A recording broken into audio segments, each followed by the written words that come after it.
What's up, guys? It's here, Bayanino or Quadigy, and yes, as you guys can see from the screen, it is time for Call of Duty freaking Vanguard. Let's freaking play this baby and have a grand old fucking time. Like up the video and subscribe if you guys are excited for Call of Duty Vanguard. Rock and roll.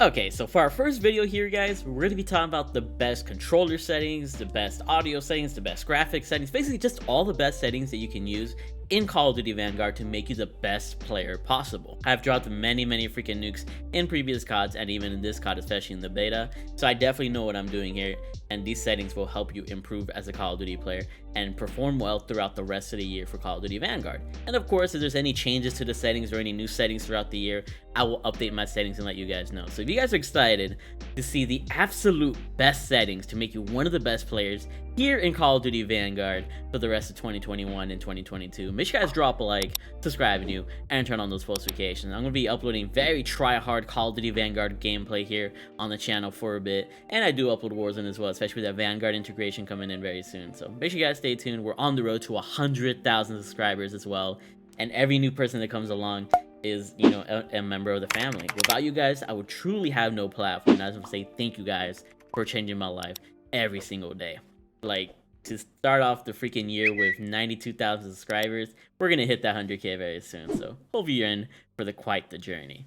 Also, I do have another channel called HeroTheHunter. If you guys want to subscribe to me on there, I'll be uploading even more Vanguard multiplayer gameplay on that channel as well. So make sure you guys subscribe to that channel as well, because once the Warzone integration comes in, I'll be uploading a ton of Warzone on this channel, but more Vanguard multiplayer on HeroTheHunter. So yeah, that's all I really got to say, and let's get on to the settings. So in order to access the settings, obviously just press start here on the menu, and you got a lot of freaking settings to deal with. So let's go ahead and go through everything. So keep in mind, I'm a controller player. I will have a PC settings video later today when the PC launch goes live, so make sure you look out for that. But these settings should apply to most PC players as well. But for controller settings, you want to have your horizontal and vertical stick sensitivity at 8. If you have them both at 8, it's not too fast and not too slow, so that means you can move left and right really fast and not too slow. You'll be able to turn on people and you'll be able to control your shot. If it's a little too fast, then you might have some difficulty, you know, messing around with that. So that's why I like to have it at 8.8.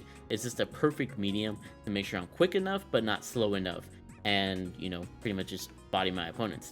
This is all left at default. ADS sensitivity multiplier, I like to have that at 0.9, just because it allows me to be a lot more accurate when aiming down sights.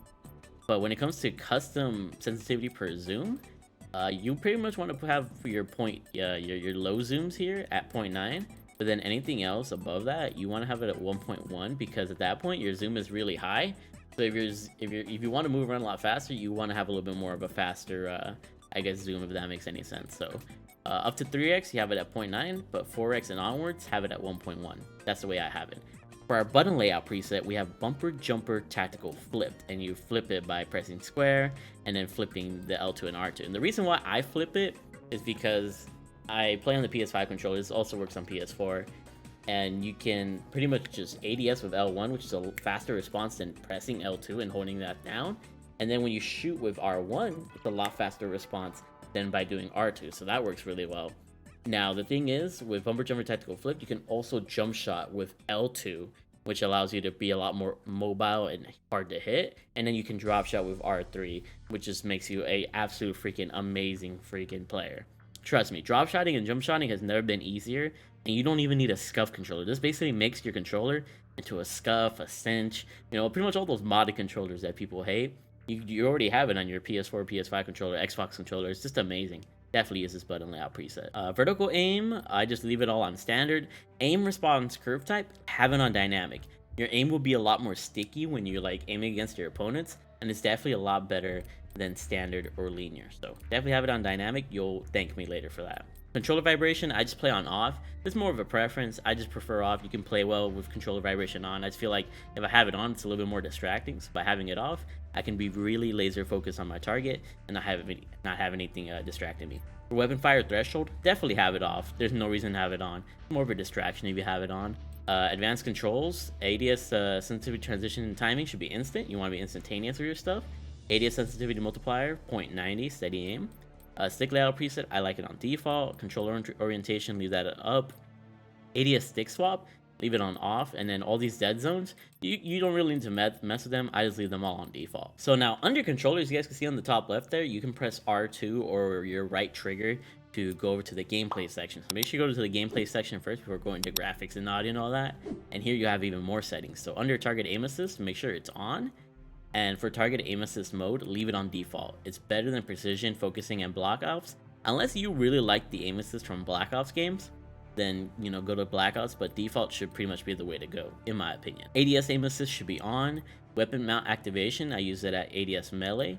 Weapon mount exit should be on, and the delay should be long. Or you could put it to shortest if you want to make it really short. I think I'll put it on short, actually, just to be a little bit more mobile with it.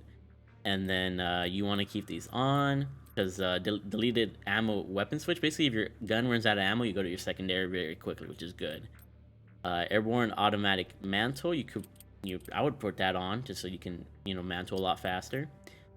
And then leave all these on default. Sprint cancels reload, yeah, all of this just leave on default. But slide behavior, put that on tap. It's going to be on hold by default, but putting on tap because you can be a lot more responsive when you can just press a button and not hold it. Because if you hold a button, that takes more, you know, of a delay. But if you're instantaneous with the taps, it helps a lot more in you being a lot more mobile. For the rest of these should all be freaking default, except for interact/reload behavior. Yeah, interact/reload behavior, you want to have it on prioritize reload so that it prioritizes your reload and you're able to reload in more situations than interact. You know, you don't really want to mess with doors. You want to more so like reload your guns faster because you're going to be a lot more engagement. And this will allow you to pretty much tap to open doors, which is very, very nice. So very responsive, very good for reloading, very good in every situation, in my opinion. So yeah, moving on to the graphics settings now. With our safe area, we just leave it on default here. Brightness is going to be around 53. That's where I like it personally. Color customization, this is very important. Basically, your enemy color is going to be on this default orange color. Make sure it's all the way red, because even if you have it on this default color, you might get it confused with some of your like teammates' colors. So I would say enemy color should be all the way here. Party color should be green here, and then everything else should be default. Enemy color needs to be all the way red. It will help you a lot in like distinguishing enemies. And yes, FOV is actually in the game now, which is absolutely freaking amazing. And keep in mind, I'm using the PS4 version of Vanguard on my PS5. So yes, FOV is available on every console in the game, which is amazing. So it's on PS4, PS5, Xbox Series X, Xbox Series S, Xbox One, and on PC. So I like to have my FOV on 120, that way I can see the most field of view possible. And I like to have my ADS field of view on independent, because this makes it so that when I aim down sights, I can look at faraway opponents a lot more easily, allowing me to be a lot more accurate at those faraway opponents. If you leave it on affected, then they're kind of far away and it's kind of hard to track them. So I leave it on independent. You can play either way. I just prefer independent so I can be more accurate at long range targets. Camera movement should be 50%. You do not want to have camera movement in this game. It's going to mess you up. World motion blur and weapon motion blur should both be off, because imagine you're trying to look around a corner, like look at that, like that picture right there. If somebody's like around that little wall, you won't be able to see them if you had the world motion blur on. It would be too blurry. So make sure it's off. It's cool to have it on for maybe for campaign or something, but if you're trying to be a competitive gamer, have it off for both of these. Depth of field, this should be off because it's gonna make your out of focus regions appear blurry. You do not want to see blurriness. That's just not good at all. For fidelity FX cast, you could put it on because it's gonna make the game look a lot stronger, and it can basically make sharpness look a lot better. So it's up to you. You can really mess with this if you want. It does make the game look a lot cleaner, in my opinion, so try that out for yourself. And then on-demand texture streaming, I mean, that's up to you. And basically, the rest of these settings are what you really need to focus on, so that's really nice. And now we're on to audio. For master volume, you want to have that at absolute freaking highest as possible so you can hear as much of the game as possible. Music volume is going to be at 10 because the music can be kind of distracting. Dialogue volume can be a little bit more up because then you can hear your teammates calling out or enemies calling out or whatever the case is, so it's good to have it a little bit higher. But most importantly, you want to have your sound effects volume all the way up. This is going to allow you to hear footsteps, allow you to hear kill streaks. It will pretty much allow you to be a lot more aware of the game. So make sure your sound effects volume is all the way up so you can really hear those footsteps. And the footsteps on this game are very low. I can tell you that for a fact. Especially with Ninja, you won't hear footsteps at all. So if people are running Ninja, good luck trying to hear those footsteps. So having your headset all the way cranked up is going to be the way to play this game. And then for the rest of this, audio mix is going to be headphones. You need to have headphones on because that's going to really maximize potential, especially if you're wearing a headset. Killstreak music, I mean, you can leave that on or off. That's up to you. Mono audio, I just leave it off. All of this doesn't really matter. And yeah, that's going to give you the best settings to pretty much sound hole your opponents, which is awesome. Interface. Okay, this is very important as well. I like to play with subtitles on, personally, because if you have subtitles on, you can see the callouts made by your enemies or by your teammates on screen. So if you're a faster visual learner, you'll be able to react to certain situations, like if they're saying, oh, cruise missile inbound or attack dogs inbound, you kind of know what to expect, you know what I mean? Or if you maybe like hear, you don't hear the dialogue, you can see the dialogue, if that makes any sense. So definitely have it on. It'll help you a lot in the long run. I just have it off for like thumbnails and stuff, but as a competitive player, I would have subtitles on. And then the rest of it doesn't matter until here.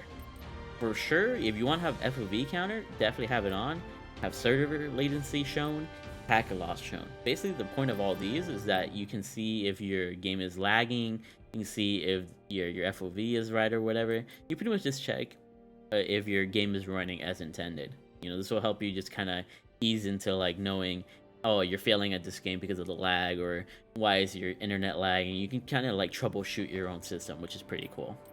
The rest of that doesn't matter. Oh yeah, telemetry, you can increase the look of the percentages here. I just have it on smaller.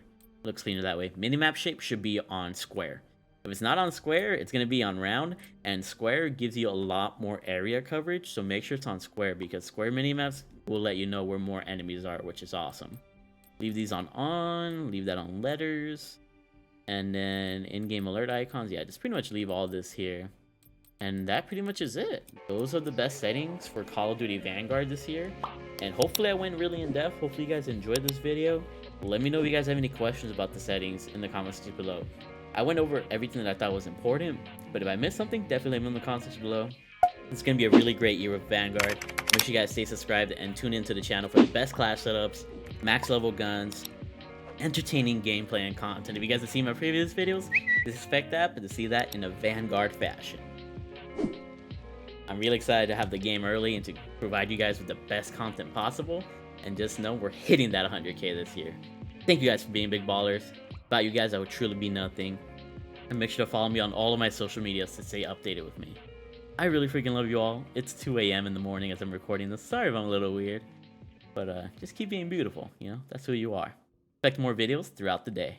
I'll see you guys on the next one. Bye. I love you all.